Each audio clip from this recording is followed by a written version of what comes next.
Hey everyone, I am building another knife. Surprise, surprise. The only variation on this one is going to be a kitchen knife.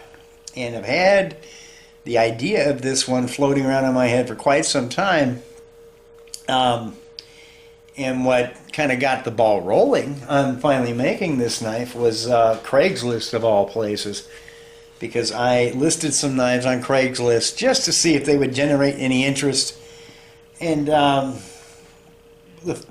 first lesson I learned about Craigslist was never ever put your phone number on Craigslist. Man, I was hit with text after text after text, all about the same nature. Everybody wanting me to, one, pull the Craigslist ad because they wanted the knife, and two, which was the dead giveaway, would I accept a certified check so their shipper could come pick it up. And that's like, red flags all over the place, so I dismissed every one of those, took my phone number off of Craigslist, and that stopped all those BS responses.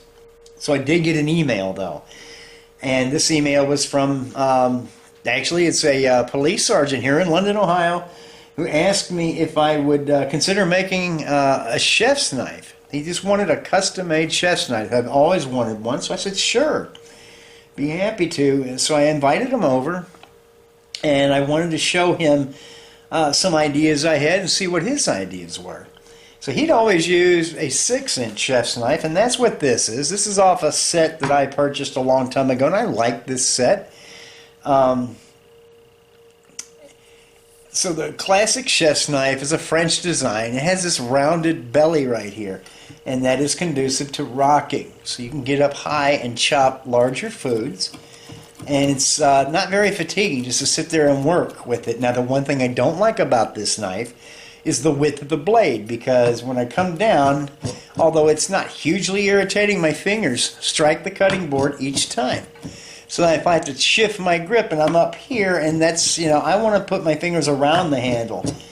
So that's the only drawback this knife has.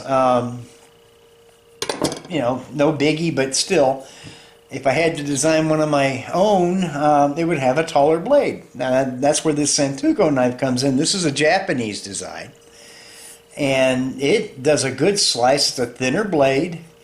This can handle frozen foods and thick rind bone, and get down through bone joints like the breastbone of a chicken or turkey. Split it so the heavier bodied blade comes into play.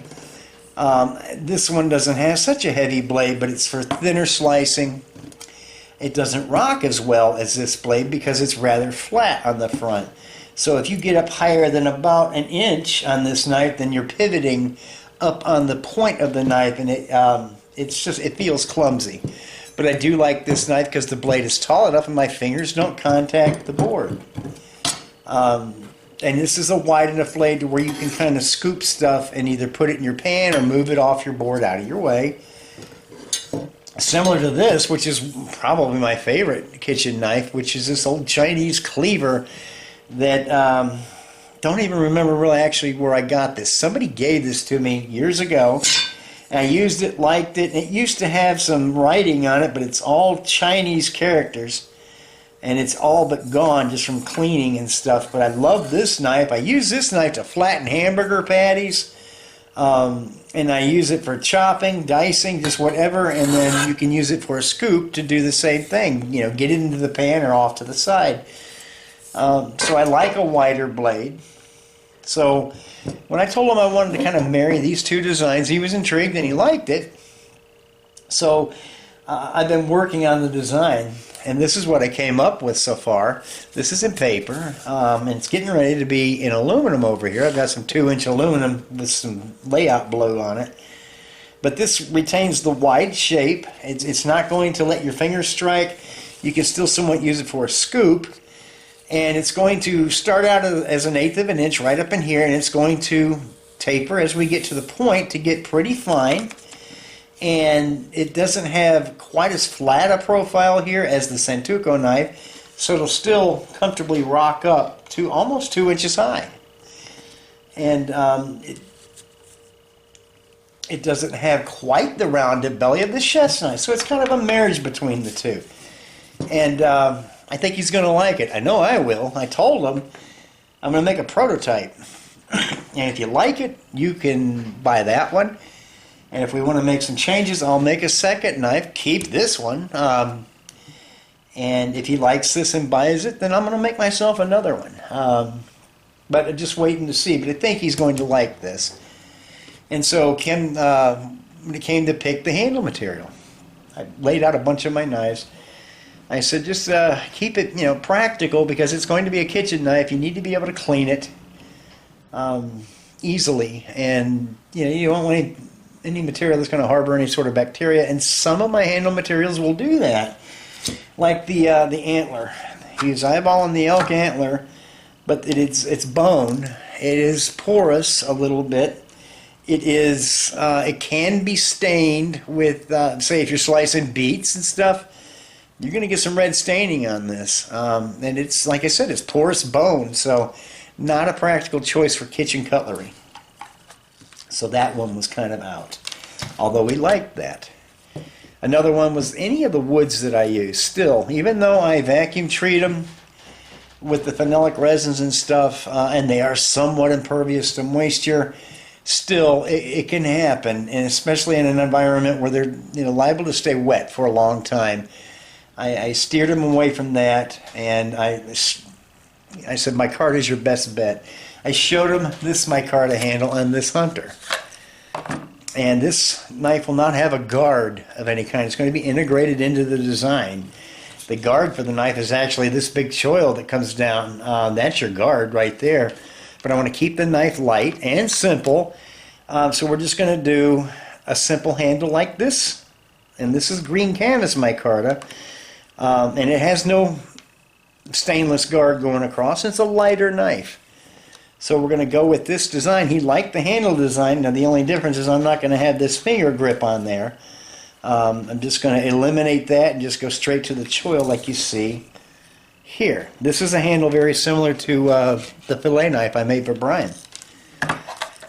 As far as the micarta itself, he likes this red linen micarta, and I do too. The more I look at this, the better I like it. So he wants this handle. So I have a square foot of this on order from Pops. Should be here tomorrow. And we'll get started on the knife here in just a little bit. But decided to make the knife out of CPM 154 stainless steel, which is an excellent choice for a kitchen knife. It's an excellent choice for any knife. But especially something that's going to be in the kitchen. It won't stain very easily, and it won't rust. So when I was at the Pop site, I figured I would look and see just what he charges for his steel, and even if he sold CPM 154, because I had been getting this stuff. This is a piece of it here. Crucible makes this, and they sell it through a number of outlets. This is just another knife maker supply, and this is an 18-inch piece, 1.5 inches wide and an 1/8 inch thick. And I looked at Pop's prices, and I'm really not surprised. I liked his better. Pop's only sells his CPM 154 in 3 feet long pieces, 3 foot long. So Pop's price for 36 inches of this steel was just a little bit more than 18 inches from this other supplier. The only big difference I can see in the steel, other than the price, is that this steel has been Blanchard ground.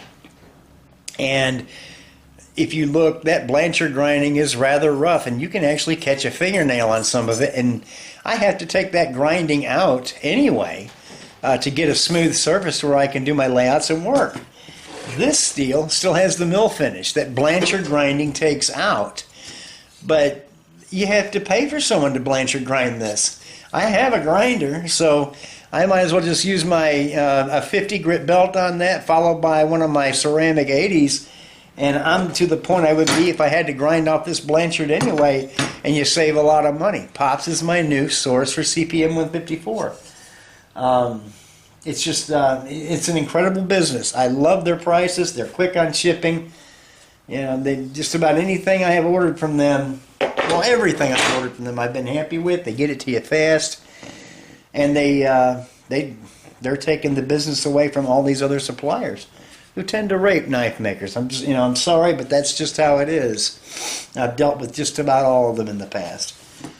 So my CPM is all made by Crucible, but I'm getting it from Pops. So thank you, Pops. So we're going to get this scribed into this 2-inch wide aluminum, and I'm going to stay heavy off the layout line just so I can fine-tune the design. I'm eager to get this onto some 1/8 inch stuff so I can hold it in my hand and get a feel for what it's really going to be like. So we'll take you along on the different stages of the build, and I'm hoping to get this knife finished in about 3 days' time, so I can get it over to him and have him look at it and make his decision. But my gut feeling tells me that he's going to like what I crank out for him. So we'll see you when we get to the next steps, which will be profiling this.